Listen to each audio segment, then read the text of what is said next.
$1000 cash में। और अगर आपको अचानक से इतने सारे पैसे मिल जाएं, तो बिना किसी रोक टोक के आप इन्हें कहाँ खर्च करोगे? उन्हें डिस्प्ले पर लगाया जाता है ताकि हम चुन सके कि हमें कौन से कपड़ों की जरूरत है।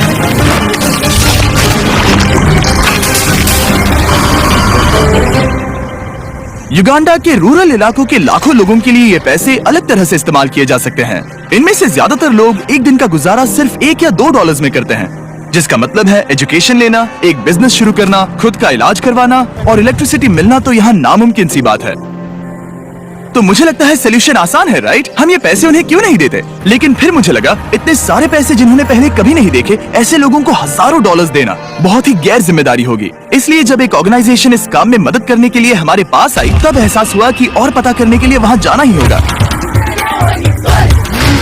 युगांडा एक खूबसूरत देश है और ये कुछ कमाल के लोगों से भरा हुआ है। पर जब भी पहली बार गिव डायरेक्टली इस प्रोग्राम के बारे में मेरे पास आए, तब मेरी शुरुआती रिएक्शन ये थी कि ये एक बहुत बुरा आइडिया है। मुझे लगा कि पूरे 1 साल की तनख्वाह जितनी रकम ऐसे लोगों को देना जो भयंकर गरीबी में जी रहे हैं, इसका अंजाम आखिर में बहुत भयानक हो सकता है। गिव डायरेक्टली एक स्ट्रिक्ट सिलेक्शन प्रोसेस के जरिए सबसे ज्यादा जरूरतमंद गांव की पहचान करते हैं और हर एक परिवार को साइन अप करवाते हैं। उसके बाद वो रेसिपिएंट को एक मोबाइल फोन देते हैं और एक यूनिक पिन नंबर तैयार करते हैं। फिर पैसे उनके सिम कार्ड पर भेजे जाते हैं ताकि वो सीधे ट्रांजैक्शन कर सके या फिर करीबी आउटलेट पर जाकर एक मोबाइल मनी एजेंट से पिन का इस्तेमाल करके पैसे निकाल सके। कम्युनिटी में नौकरी के मौके सीमित होने की वजह से गाँव वालों के लिए अपने परिवार को संभालना भयानक रूप से मुश्किल हो गया है। इन्हीं लोगों में से एक है पॉल।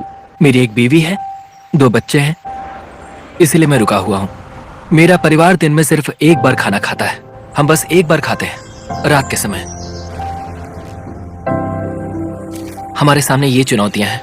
अगर पॉल के पास और पैसे होते तो वो उन्हें सिर्फ यहाँ एक बिजनेस शुरू करने में नहीं लगाता, बल्कि ये भी पक्का करता कि उसे और उसके बच्चों को अच्छी एजुकेशन भी मिल सके। मेरा लक्ष्य है कि मुझे सीनियर 4 क्लास का सर्टिफिकेट मिले।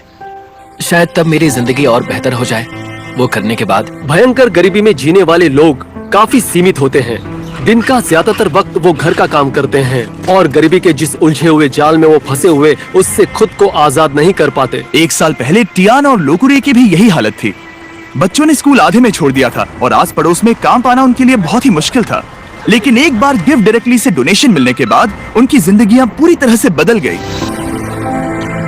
उन्होंने उन पैसों से वहाँ एक जमीन खरीदी और अब उन्होंने खुद की फसल उगाना भी शुरू कर दिया है।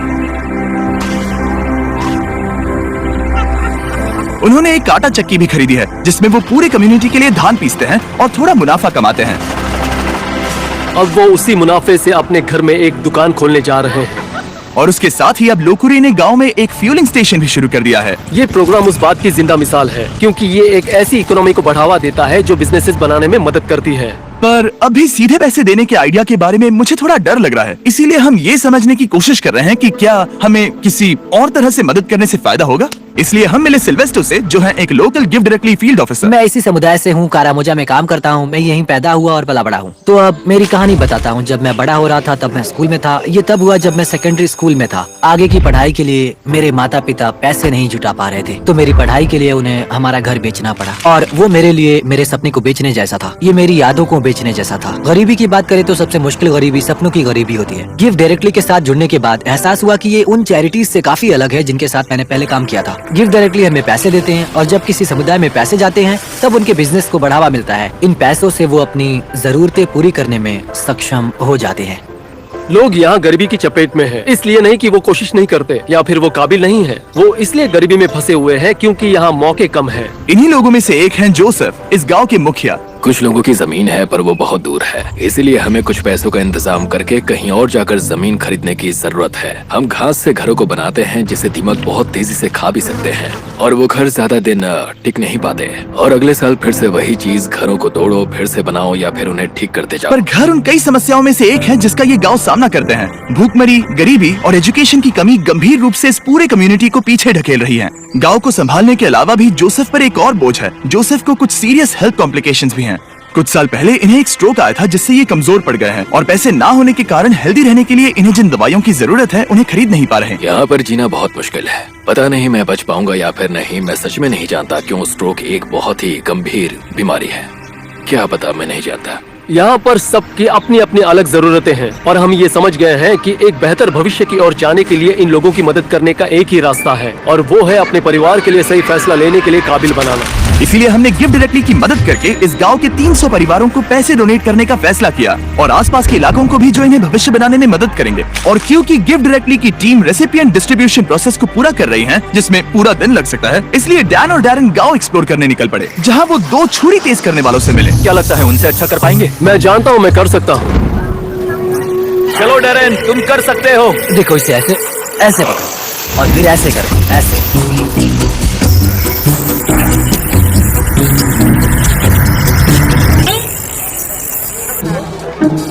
और अब होगा एक फाइनल टेस्ट।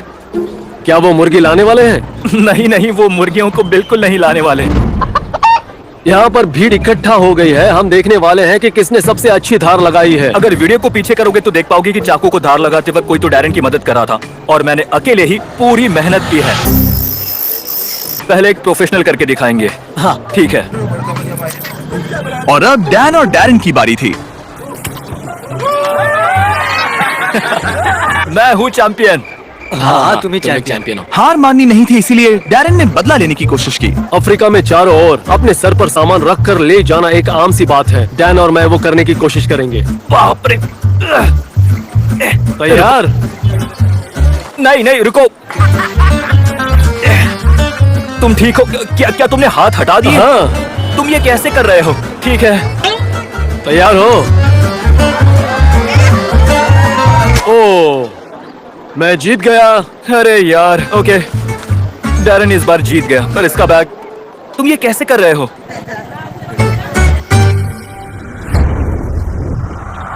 और अगले ही दिन वक्त था डिस्ट्रीब्यूशन का। आखिरकार वो पल आ ही गया। सारे पैसे करीब 10 मिनट्स में ट्रांसफर होने वाले हैं और आखिरकार इन सभी लोगों को वो मौका दिया जा रहा है ताकि वो गरीबी से बाहर आ जाए, जिससे ये पूरी जिंदगी लड़ते आ रहे हैं। पर गांव में सभी लोगों में से जोसेफ सबसे ज्यादा फिक्र में थे।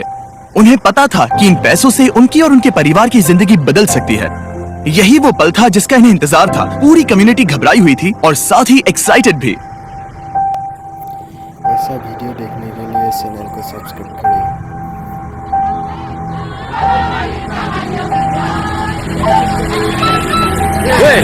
यस।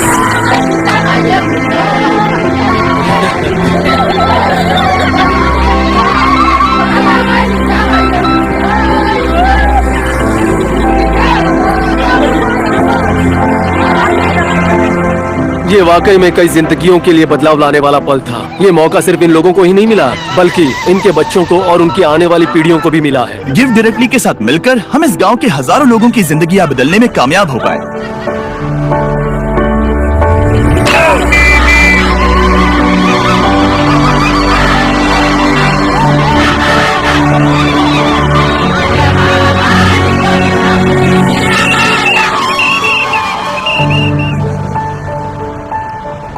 वो टेक्स्ट मैसेज मिलने के बाद अब वक्त था इन रेसिपिएंट्स के पैसे निकालने का। पिछले कुछ सैकड़ों सालों से इन लोगों को मौका ही नहीं मिल पाया था, लेकिन अब आगे जाकर उन्हें वो मौका मिलेगा। इतिहास की वो पूरी श्रृंखला टूट चुकी है और अब वो अपने लिए ही नहीं बल्कि आने वाली सभी पीढ़ियों के लिए भी एक मजबूत भविष्य उभार सकते हैं। और कुछ लोगों ने उन पैसों को सही जगह इस्तेमाल करना शुरू भी कर दिया, जैसे कि रूथ इस बात की शक्तिशाली मिसाल है कि ये पैसे क्या साबित करने की क्षमता रखते हैं। गिफ्ट डायरेक्ट से पैसे मिलने से पहले मैं मेरे बच्चों को सहारा नहीं दे पा रही थी। मैं उनके लिए दवाइयाँ भी नहीं ले सकती थी। मैं बस एक हाउसवाइफ थी, इसलिए जिंदगी बहुत मुश्किल थी।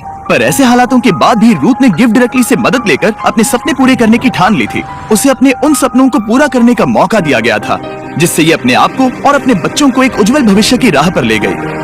अब वो अपने अंदर के बिजनेस की स्किल्स के जरिए खुद में सुधार लाने के काबिल बन चुकी है, जिससे बाद में उसके समुदाय में भी सुधार आएगा। अब मैं मेरे परिवार की जरूरतें पूरी कर सकती हूँ और फिलहाल जिंदगी बहुत आसान है। अब ये पहले जैसे बिल्कुल भी नहीं है। पर रूथ ऐसी अकेली नहीं है जिसने अपने पैसों से कुछ कमाल का शुरू किया है। मिलिए आयु माँ से इन्होंने अपनी पूरी जिंदगी एजुकेशन में लगा दी है। सालों कड़ी मेहनत करके एक एक पैसा जोड़ने के बाद इन्होंने जमीन खरीदने के लिए पैसे इकट्ठा कर लिए और गिफ्ट डायरेक्टली से मिले पेमेंट की मदद से ये यहाँ बना पाई कुछ क्लासरूम्स, टॉयलेट्स और यहाँ तक कि इन्होंने 7 टीचर्स भी रख लिए और आज इस स्कूल में 200 से भी ज्यादा बच्चे पढ़ रहे हैं। उन पैसों से इस कम्युनिटी में एक बहुत जरूरी फार्मेसी भी बनाई गई, हजारों स्टूडेंट्स की स्कूल फीस और यूनिफॉर्म्स के लिए मदद भी की गई, यहाँ तक कि सैकड़ों परिवारों के लिए घर भी बनाए गए। और ये पैसे कैसे खर्च किए गए उसके बस ये कुछ ही एग्जाम्पल्स हैं। जब भी इन लोगों को छोटे से छोटा मौका दिया गया, इन्होंने उसे ले लिया और वो तुरंत ही काम पर लग गए, ये जानकर कि अभी उनके पास एक ऐसा मौका है जो उन्हें पहले कभी नहीं मिला था। और ये मेरी पूरी जिंदगी के सबसे इंस्पायरिंग और मोटिवेटिंग बातों में से एक भी हो सकता है। ट्रिप को पूरा करने के लिए डैरेन और स्कूल देखने चला गया, जो कि गिव डायरेक्टली की मदद से अपने स्टूडेंट्स की संख्या को 650 से लेकर पूरे 980 तक ला पाया, वो भी एक हफ्ते में, क्योंकि अब उनके पेरेंट्स फीस भी दे सकते हैं और यूनिफॉर्म्स भी खरीद सकते हैं। Little children, little children, obey your parents, little children. आप गड़गड़ाहट की आवाज सुन सकते हो, तब असल में बारिश शुरू हो गई थी। पर जैसे ही बच्चों ने गाना गाना शुरू किया, वो बादल हट गए और यहाँ पर उजाला हो गया। ये बहुत ही कमाल का अनुभव था। Little children, obey your parents. Give directly ने साबित कर दिया कि हमारा शुरुआती शक बेबुनियाद था और ऐसे कई नए आइडियाज हैं जिनके बारे में सोचकर हम एक साथ एक उज्जवल भविष्य की रचना कर सकते हैं। पर और काम बचा है, इसीलिए हम गिव डायरेक्टली के साथ मिलकर और एक गांव को पैसे देने वाले हैं जो बस 1 मील दूर है। अगर मदद करनी है तो डोनेट बटन दबाइए या givedirectly.org/beast पर जाइए ताकि हम और युगांडन्स की मदद कर सकें। सब्सक्राइब